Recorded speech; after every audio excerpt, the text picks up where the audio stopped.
For joining us. Dan is on assignment. Tonight, for the first time, we're hearing from the 4 Coast Guard members who rescued 4 young girls stranded on an island on Black Beach near Silver Bay over the weekend. Northern News Now's Laura Lee joins us live in studio with details on that dangerous rescue mission. Laura? Briggs, those 4 young girls from the Twin Cities are safely reunited with their parents because of the courageous work of a Coast Guard helicopter crew from 2 states away in Michigan. The 4 men detail the challenging rescue, saying that from the moment they were deployed to help to the moment the last girl was rescued took just over 5 hours. Now, this is video of that rescue from the Coast Guard. The call came in just after 8 p.m. Saturday that 4 girls ages 14, 13, 10, and 8 were paddleboarding on Lake Superior when they became stranded on a small island.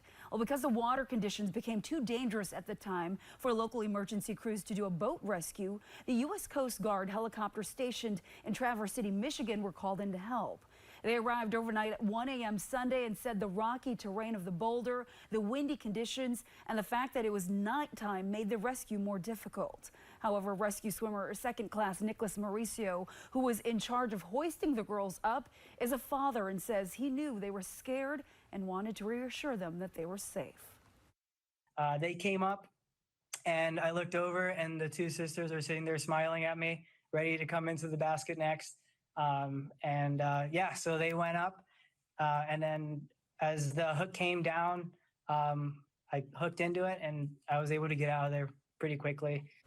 Once the girls were safely rescued, the Coast Guard members say they were happy to reunite them with their parents. Now, the crew says they couldn't have done this without the help of the multiple local agencies and first responders on the ground.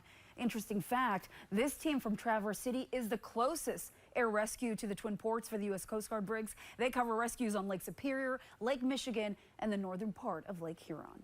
Live in studio, Laura Lee, Northern News Now. An incredible story. Thank you, Laura. For more on the Coast Guard's rescue and the role each individual member played Saturday nights, you can download our Northern News Now app.